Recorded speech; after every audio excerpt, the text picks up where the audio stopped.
Amados, nós, no meio de tantas lutas, tempos pandêmicos, tempos difíceis, tempos de se reinventar, não é? De reestrutura, Deus nos desafia esse ano com um tema muito forte, nos lembrando que nós não fomos chamados para fugir, nós não fomos chamados para nos omitir, nós não fomos chamados para nos assustar, mesmo que às vezes nos assustemos, mas não podemos ficar aí nesse local. Nós fomos chamados para fazer a diferença. E não é para fazer a diferença no século X, onde eu não estou lá, nem no século 30, onde não estarei, mas é nesse tempo, é no meu tempo, é no seu tempo, é nesse tempo que nós estamos vivendo, na nossa geração, com essas dificuldades que estão aí, com essas lutas que estão aí, com as coisas boas, com as coisas ruins. E nós vemos que a base deste ano está no livro de Abacuque, onde Abacuque vivia uma pandemia moral, um problema sério, um vírus que entrou pela sociedade, que abalou todo mundo, desanimou todo mundo, e aonde a grande pergunta era: por que Deus não faz nada? E é quando ele se encontra com o Senhor e ele muda o seu modo de ver, e ele começa a entender que no meio daquilo tudo existe um agir de Deus, e Deus conta com ele para ser cooperador nisto. Deus conta com você para ser cooperador, Deus conta comigo. E não é só contar um pedido, um desafio, mas a Bíblia está dizendo que ele nos provê de forças para isso. Ele diz que não veio sobre nós provação ou tentação, senão humana, e que antes Deus provê, nos dá forças para vencer isso. Então já há uma provisão de graça sobre a tua vida. Não sei o que você está passando, Deus sabe 100%, às vezes um ou outro eu sei um pouco, mas Deus sabe tudo. Você talvez não saiba tudo que eu estou passando, mas Deus sabe. Talvez nem minha esposa saiba tudo que eu estou passando, mas Deus sabe. E há uma promessa bíblica que Ele provê graça para que a gente passe por isso. Qual é o nosso grande inimigo nisso tudo? Existem vários inimigos, mas eu tenho aprendido que o grande inimigo é uma palavra que se chama volubilidade. Volubilidade. Volubilidade tem a ver com ser volúvel, com alguém que é incapaz de se manter firme. E nós vamos entender hoje que se nós aprendermos no Senhor a capacidade de vencer a volubilidade, nós vamos alçar um voo mais alto, nós vamos ter vitória. Você quer isso? Diga amém. Amém. No Salmo 57, versículo 7a, o salmista diz: firme está o meu coração, ó Deus, o meu coração está firme. É uma declaração maravilhosa.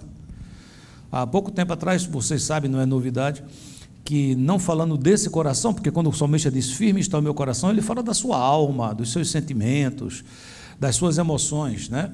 Há algum tempo atrás eu tive um problema no meu coração físico. O meu coração não estava firme, estava volúvel, ele estava tendo processos de arritmia. Às vezes, do nada, eu sentado, ele ia para um batimento altíssimo, de 160 batimentos por minuto, e é uma angústia grande, você quer baixar isso, mas não consegue. E daqui a pouco ele ia para muito baixo, então ele estava fora de ritmo, não é? Não estava firme, tive que ir para um hospital, para eles, através de condutas medicamentosas, estabilizarem, e depois procedimentos cardíacos, e que ainda espero para ver os resultados 100% disso, mas sinto uma melhora grande, né? Quero agradecer a todos por isso. O coração não está mais instável, o meu coração está vencendo a volubilidade física, amém, queridos? Mas será que a minha alma está vencendo a volubilidade? Vamos entender esse contexto, queridos. Quando a gente vê o salmista dizer: firme está o meu coração, ó Deus, o meu coração está firme. Qual é a primeira impressão que você tem desse homem? É que é um homem que está feliz, é um homem que está em paz, é talvez um homem que está abastado, um homem que acabou de receber muitas bênçãos, um homem que acabou de receber notícias excelentes, um homem que está passando por um momento maravilhoso na sua vida. Mas, queridos, isso não era o contexto. O contexto que o versículo 7 é falado é um contexto de lutas. Eu convido você para ler um pouco comigo do próprio Salmo, para a gente entender o contexto disso. Salmo 57, versículo 1 diz: tem misericórdia de mim, ó Deus. Tem misericórdia, pois em ti a minha alma se refugia. À sombra das tuas asas me abrigo, até que passem o quê? As calamidades. Acha-se a minha alma entre leões, ávidos de devorar os filhos dos homens. Lanças e flechas são os seus dentes, espada afiada a sua língua. Armaram rede aos meus passos. A minha alma está abatida. A minha alma está? Versículo 6. No 7 ele diz que está firme. No versículo 6 ele diz: minha alma está abatida. Abriram cova diante de mim, mas eles mesmos caíram nela.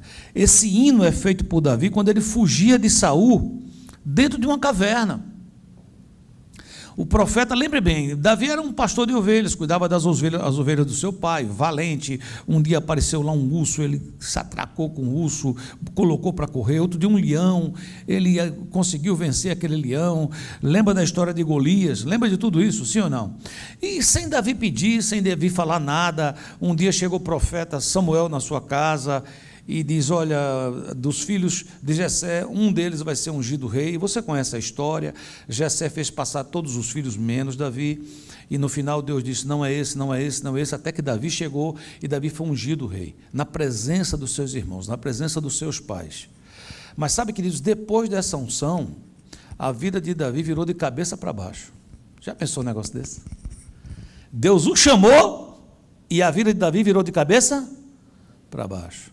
Deus ungiu Davi rei, mas parece que os céus se esqueceram de avisar o palácio. Porque Davi foi ungido rei num dia e quase que no outro ele foi chamado ao palácio. E ele pode ter pensado: uau, já estão sabendo. Eu vou chegar lá para assumir. Para dizer: Saul, se afasta aí porque eu vou sentar no trono. Mas não foi. Ele foi lá para servir, para ser um empregado. E quando o Saul ficava desesperado, ficava lá endemoniado, jogava flecha, lança nele. Chegou um ponto que ele não pôde conviver naquele lugar, ele teve que se desestabilizar por completo. Até seus pais estavam embaixo de ameaça. Ele teve que levar seus pais para um outro reino, e pedir que cuidasse dos seus pais. Davi ficou sem piso, sem chão. Eu acho que houve um momento que ele podia dizer assim: que tipo de unção é essa? Talvez você começou esse ano aqui escutando a gente dizer: esse é o ano que você vai fazer diferença, esse é o ano da bênção, esse é o ano que você vai fazer as coisas acontecerem. Mas talvez o que está acontecendo de lá para cá, você diga assim: não parece que não está acontecendo tanta coisa. E Davi está dizendo: eu acho legal, eu acho maravilhoso, eu acho importante, porque Davi não está adorando a pílula. Davi não está dizendo: olha, o Saul está atrás de mim para me matar, mas é bobagem, tranquilo. Davi não está falando isso, não, ele está falando assim: minha alma está abatida. Sabe, queridos, é interessante que nesse momento Davi não está volúvel, Davi está realista. Há uma diferença entre ser volúvel e ser realista. Realista é você dizer como é que você está. Eu não poderia, algum tempo atrás, dizer: como é que você está, pastor? Eu digo: estou ótimo. E seu coração? Isso é bobagem. Não, meu coração está com fibrilação atrial. Eu preciso fazer algum procedimento. Se Deus permitir, farei. Se Deus quiser, me cura antes, me cura através do médico. Deus cura sempre, amém? Deus cura até nos levando para os céus, que aí é uma cura completa, já é definitiva para o resto dos tempos e dos tempos, amém, queridos? Então, Deus não está pedindo aqui a você hoje que você faça o jogo do contente, sabe? Aquele livro que não sei quantos leram aqui, Poliana, não sei, diga aí quantos leram Poliana. Uma meia dúzia. Poliana era uma história de uma menina que ela sempre via o lado bom da vida, era o jogo do contente, né? Então tinha um problema, isso está um problema, mas vai acontecer coisa boa, né? É aquela coisa: cair para frente, ainda bem que não quebrei os dentes, uma coisa assim mais ou menos, entende? Então assim, mas não é isso que Deus está chamando você.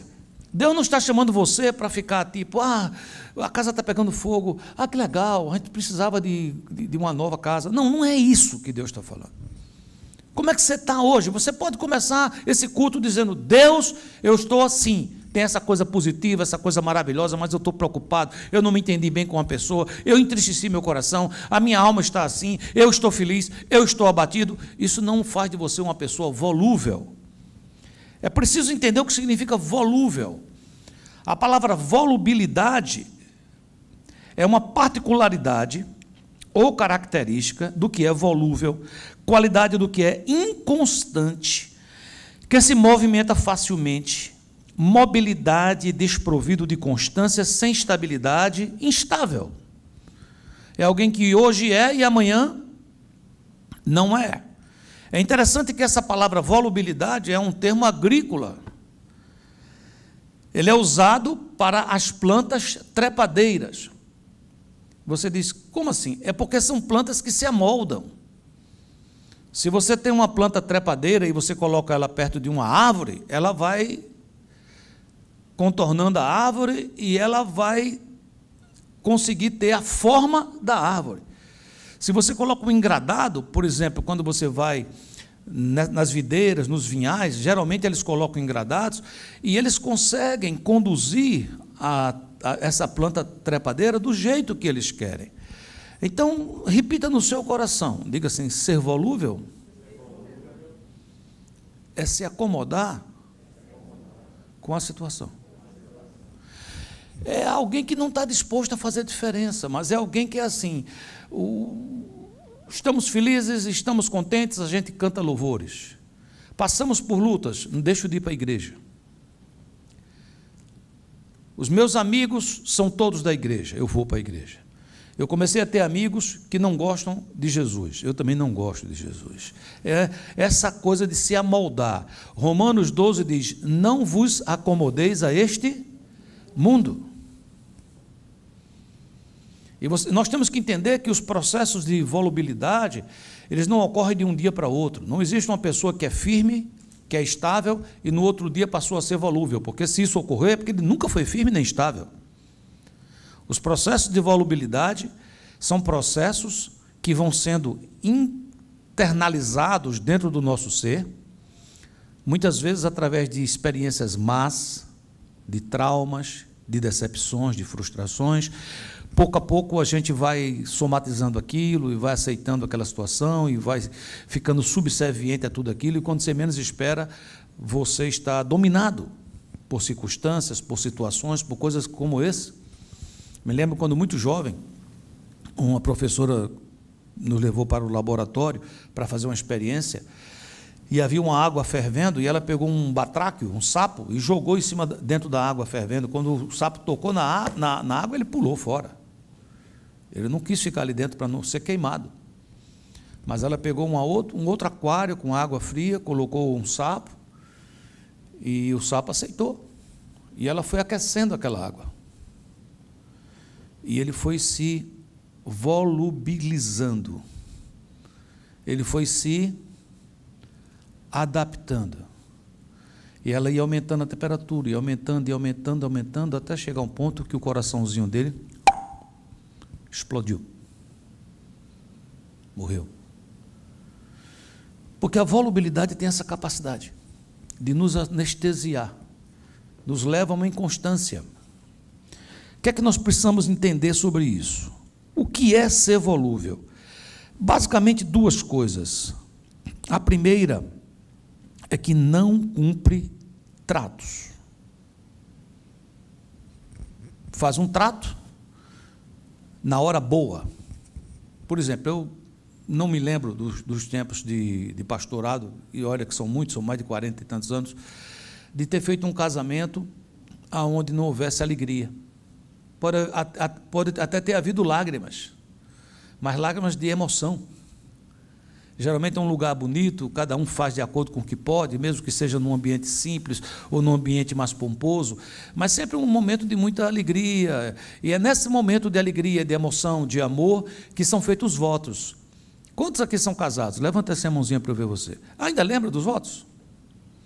Tem uns votos lá, não sei se você lembra.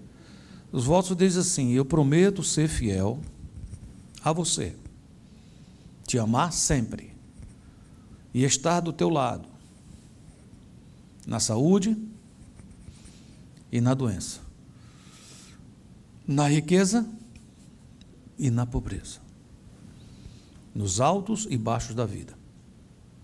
Conte sempre comigo. E eu gosto de acrescentar no final uma frase que diz: que Deus me ajuda a cumprir esse pacto. E você diz: e por quê, pastor?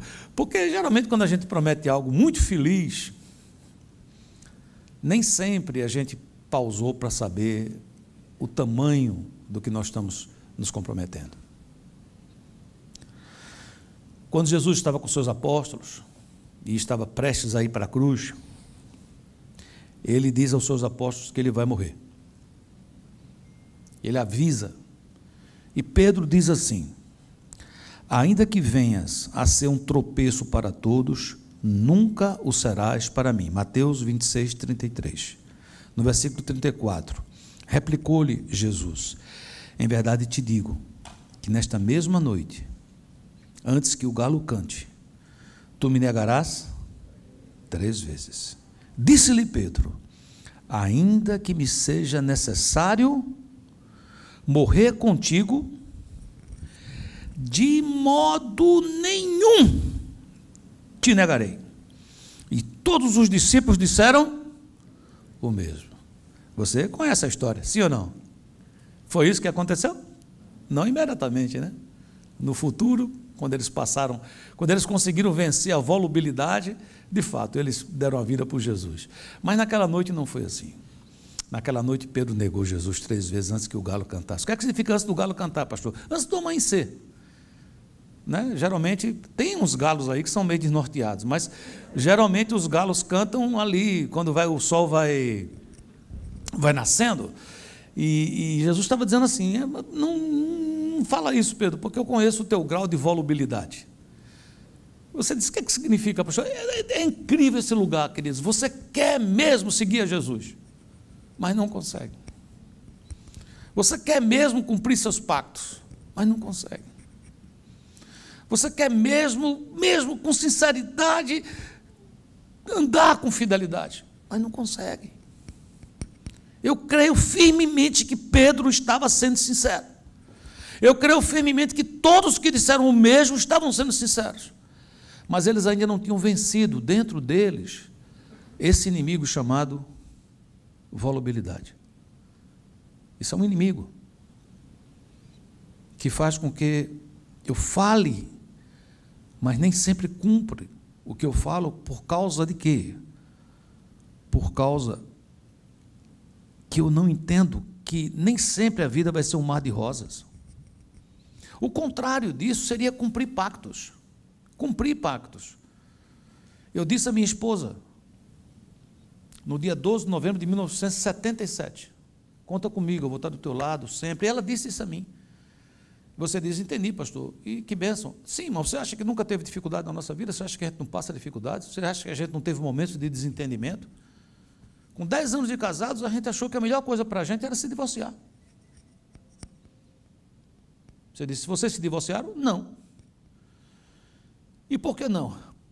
Porque Deus nos lembrou dos pactos. E isso faz com que você vença aquele momento, e ao vencer aquele momento, você sai vitorioso do outro lado. E aí as escamas caem dos olhos. A volubilidade me faz ver o momento como se ele fosse eterno, definitivo. Eu esqueço de um contexto de uma obra, de todo o conjunto da obra de alguém. Eu julgo alguém por uma falha. E eu digo: agora já chega, me decepcionei com você. Quando a Bíblia nos ensina a cumprir pactos, existe um versículo que eu quero repeti-lo em algumas versões, que é o Salmo 119, versículo 112, que diz: dispus o meu coração para cumprir os teus decretos até o fim. Não é neste verão, é até o fim. Isso é a NVI quem diz. A RC diz: inclinei meu coração a guardar os teus estatutos para sempre até o fim. A RA diz: induzo o coração a guardar os teus decretos para sempre até o fim. Você veja que existe uma palavra aqui em hebraico, que ela foi traduzida para o português, ora como dispus, ora como inclinei e ora como induzo. A palavra em hebraico é natá, que quer dizer dominar, dobrar, subjugar, inclinar-se para baixo, humilhar-se. O salmista está dizendo que eu natar o meu coração com o objetivo de guardar os estatutos de Deus para sempre até o fim. Ou seja, se eu deixar que meu coração fique solto, ele será volúvel. Mas eu natar meu coração. Isso me leva a um compromisso de pagar o preço de obedecer ao Senhor, custe o que custar até o fim. Veja bem, a vontade de Deus, ela é perfeita, boa e agradável, mas cumpri-la, o processo, o caminho, nem sempre é bom, perfeito e agradável. O resultado é. Alguém que está construindo algo, quando vê pronto o que construiu, uma casa, uma plantação, uma colheita de um local, se alegra, e esse resultado é bom, perfeito, agradável, muitas vezes. Mas o processo nem sempre é.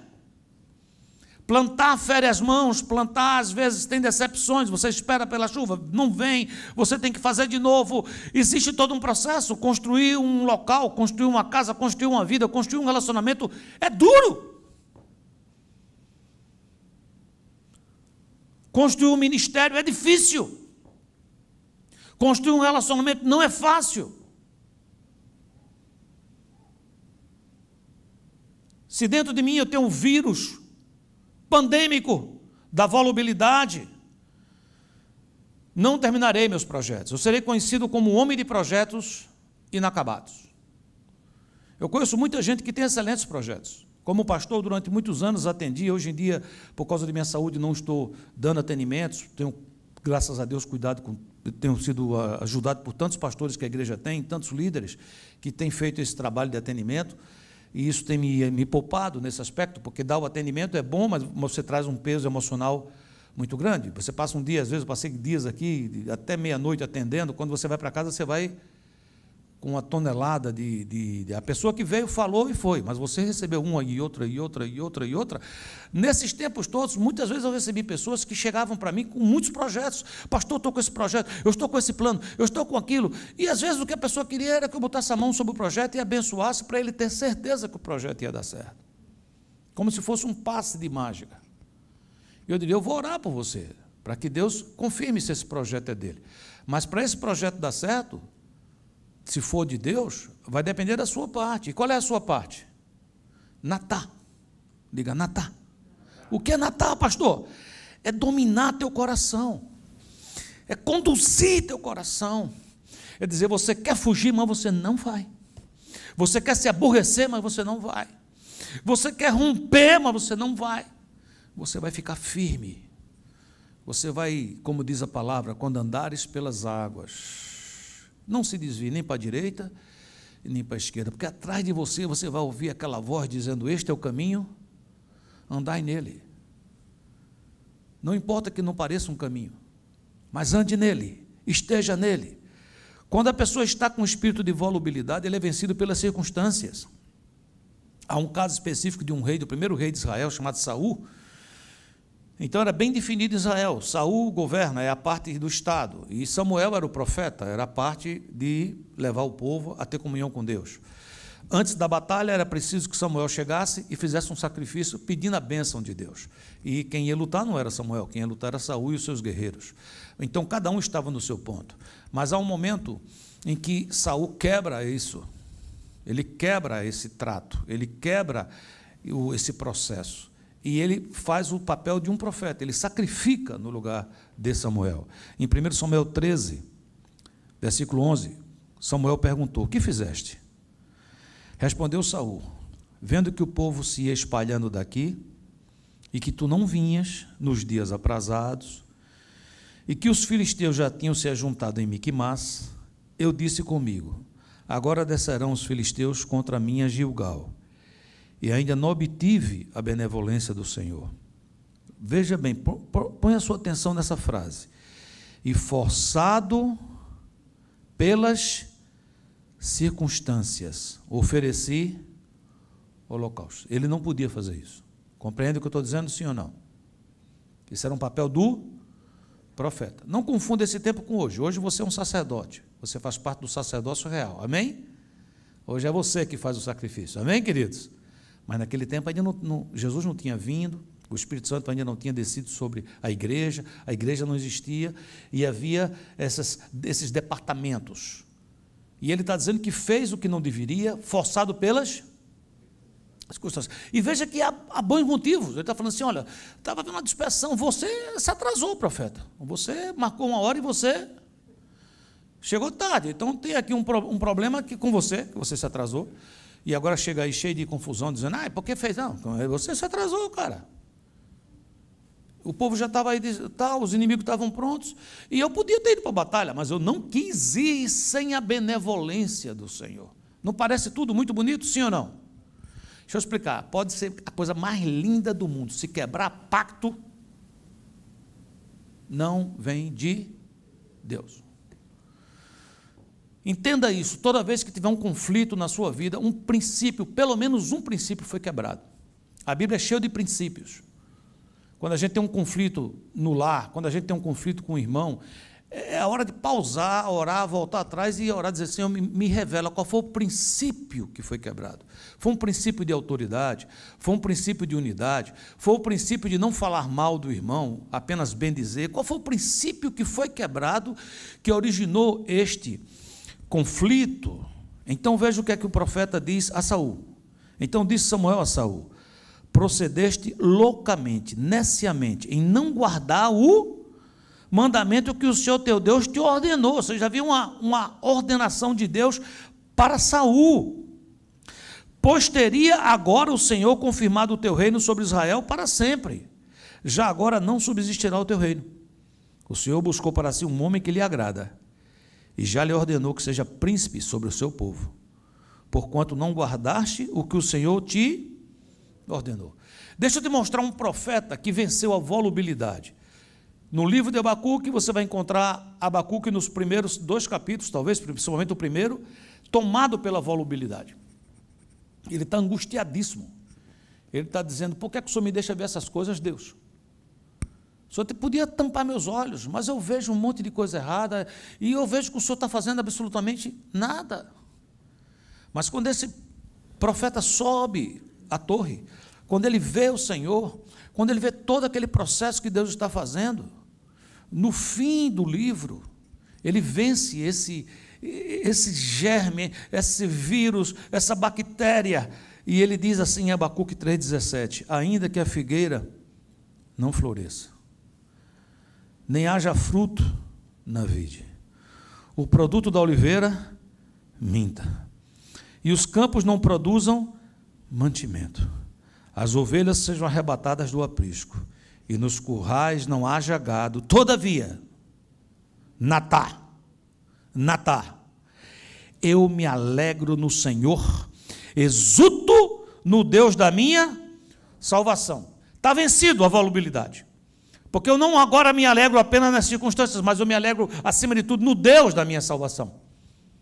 Fez chuva, eu me alegro em Deus. Fez sol, eu me alegro em Deus. Muito frio, me alegro em Deus. Muito calor, me alegro em Deus. Muito dinheiro na conta, eu me alegro em Deus. Faltando dinheiro na conta, me alegro em Deus. Saúde incrível de um jovem de 20 anos, me alegro em Deus. Saúde abalada, me alegro em Deus. Como é que eu chego aí, pastor? Sabe, queridos, uma das coisas que eu amo na palavra de Deus, mas eu amo demais, é que depois que os princípios são dados, depois que o desafio é dado, e que eu me abalo, porque eu digo, estou longe disso. Eu digo, meu Deus, como é que eu vou fazer um negócio desse?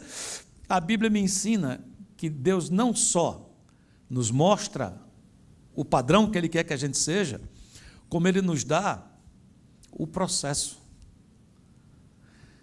Deus não somente está esperando que você seja alguém que vença a volubilidade hoje, mas Ele quer apenas que você se levante e diz, eu vou vencer.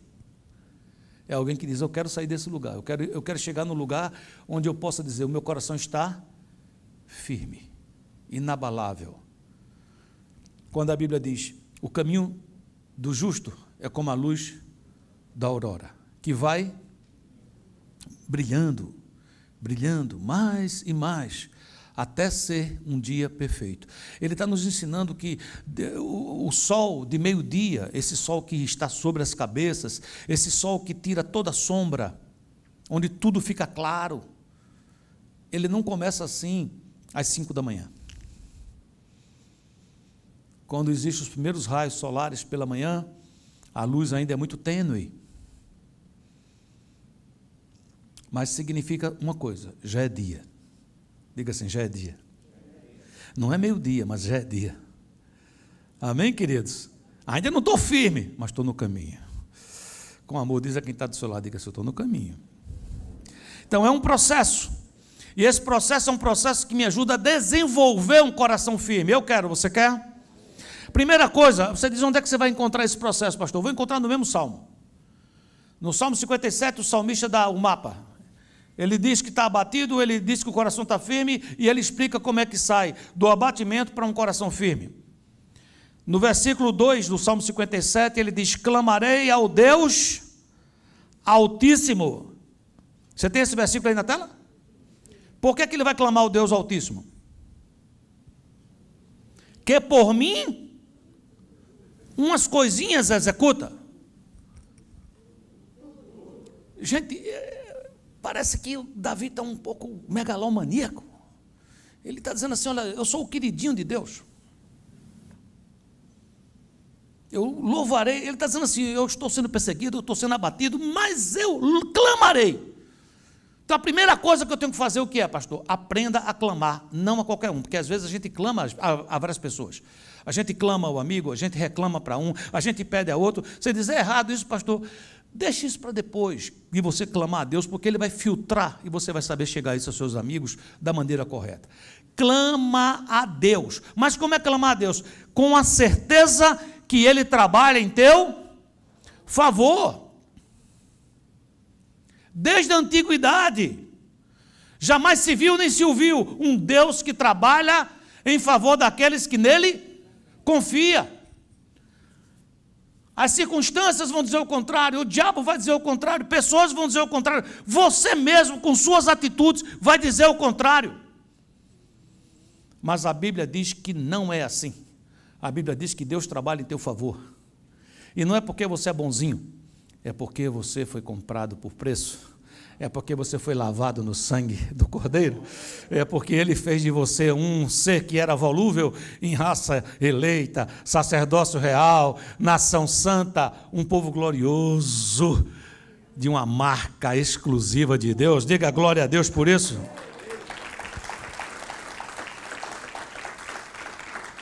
Tem uma coisa que eu tenho aprendido com os irmãos hispanos.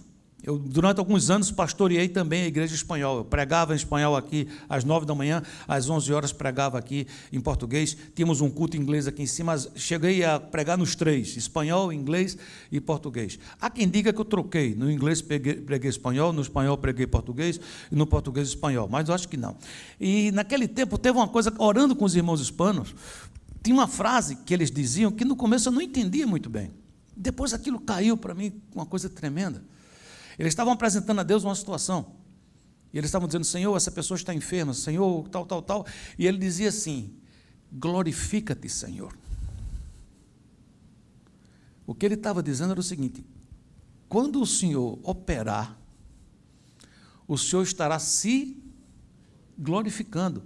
Nós temos aqui uma chance enorme, ó Deus, de o Senhor receber glória.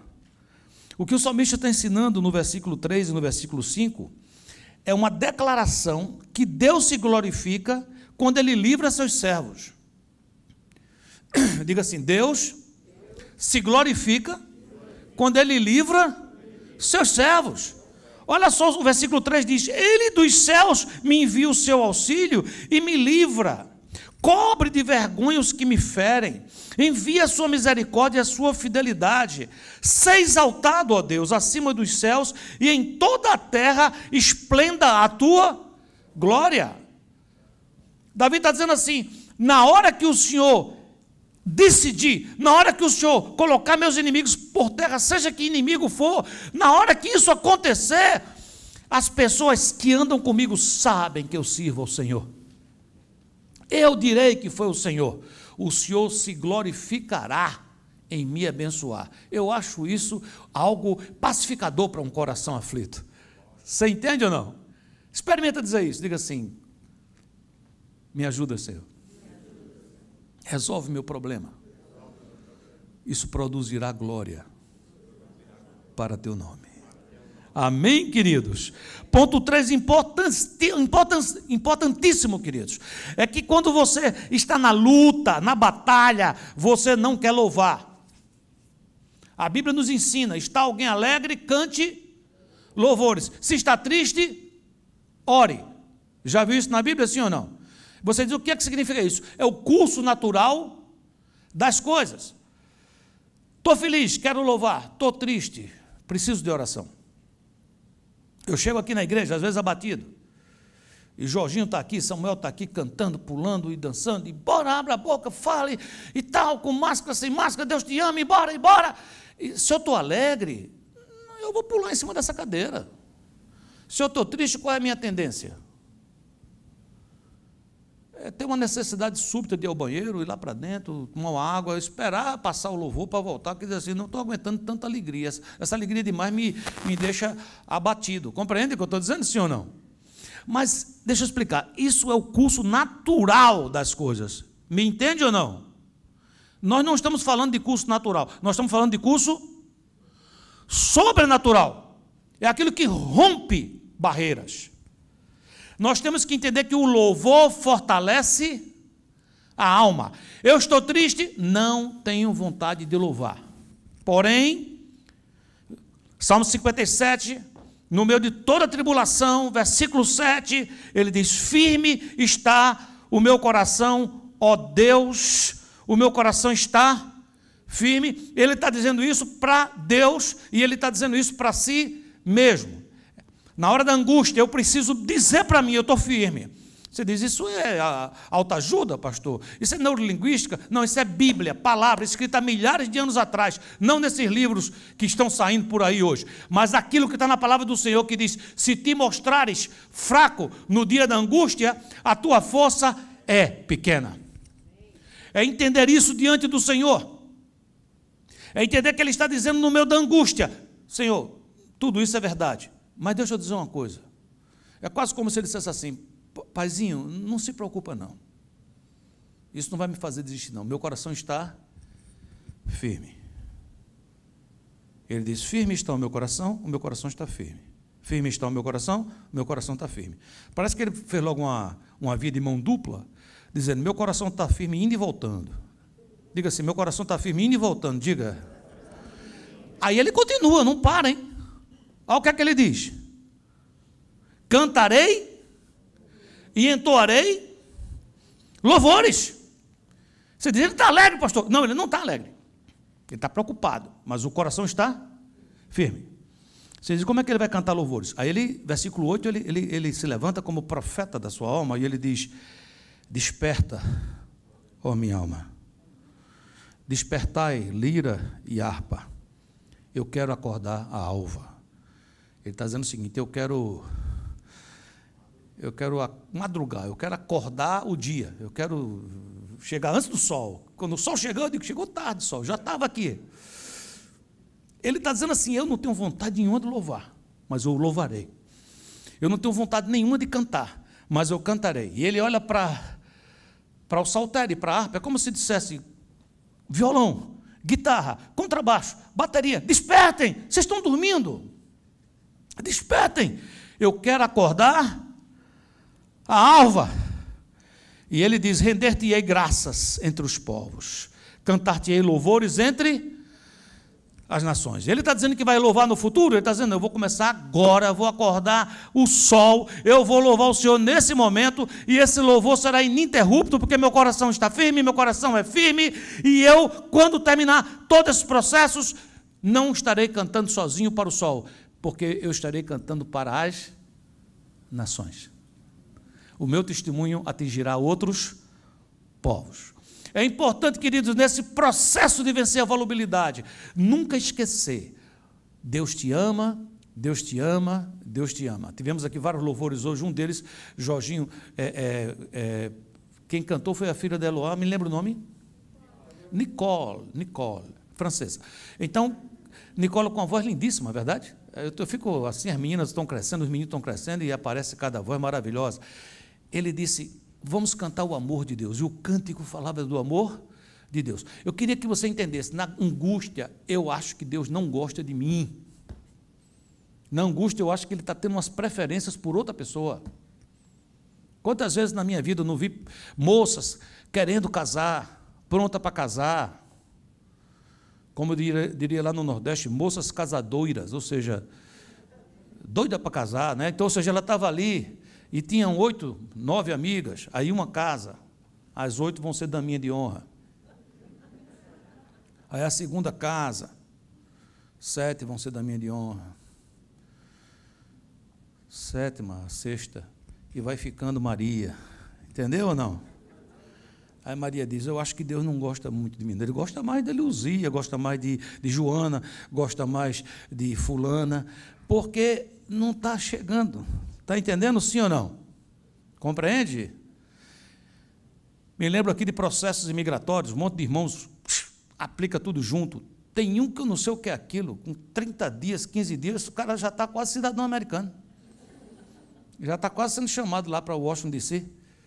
Tem outro que o negócio se enrola, rapaz, e vai, e vem, e pede oração, e chega um, meu green card, e ele fica feliz no começo, glória a Deus, ganhou o green card, aleluia, eu também vou ganhar. Mas chega outro, green card, e ele já dá um glória. Aí o outro no final, ele diz, glória. Aí a pessoa diz, mas o seu vai chegar. Ele fala, amém. Como é que a gente fica com o coração firme numa situação como essa, pastor? Lembra ao seu coração, meu Deus me ama, meu Deus é misericordioso e justo. Meu Deus é misericordioso, Ele é tão misericordioso que Ele não dá as coisas para mim antes do tempo. Queridos, eu passei por isso, já contei aqui a história. Eu sou cidadão americano aí há, sei lá, mais de 12 anos, mas eu não cheguei aqui cidadão americano. Depois de todos os processos, quando eu tinha o green card, aconteceu uma situação lá num dos advogados que eu tive, que a imigração mandou dizer a um monte de gente que o nosso green card teria que ser revisto. Não nos tiraram o green card, mas teria que ser revisto. Aqui na igreja deve ter entrado entre 10 a 15 irmãos comigo. Juntamos, oramos, eu vi cada irmão desse receber a resposta da imigração dizendo, está tudo em paz com você. Eu fui o último. Você está entendendo ou não? Para segurar no penúltimo, o glória a Deus alto.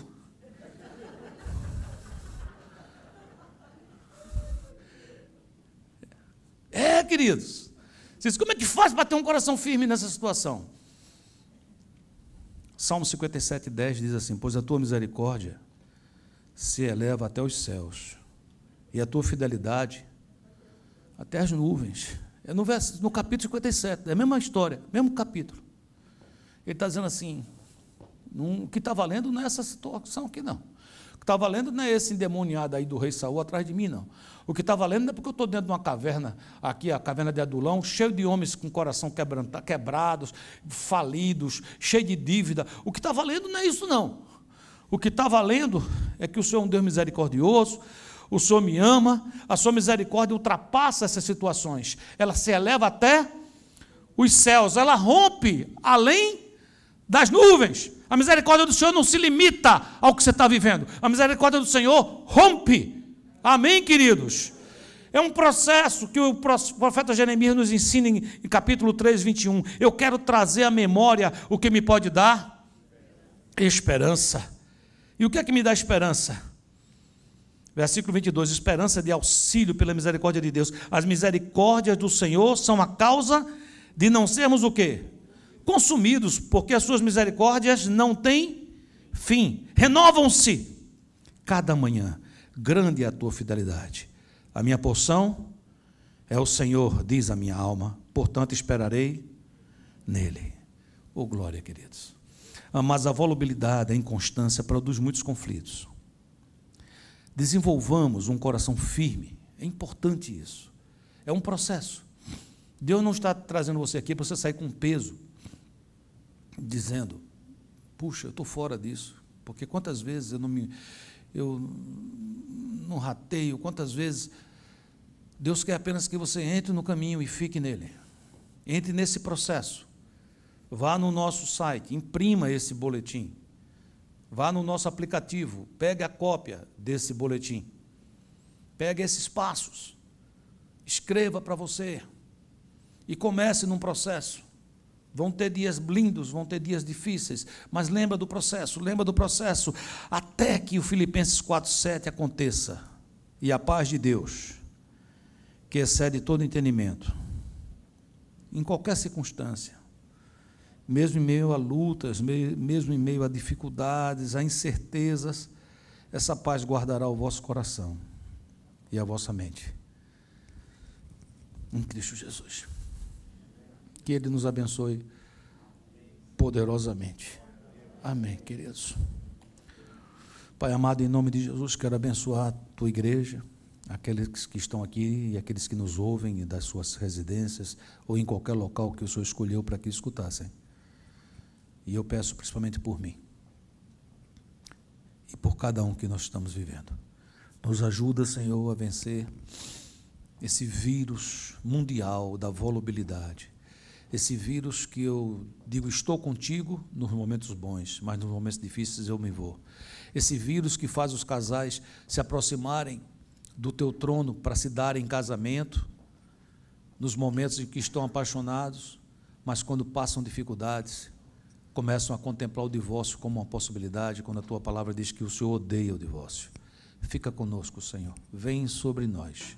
Te peço assim, te louvo assim. No nome de Jesus, e o povo de Deus diz: glória a Deus.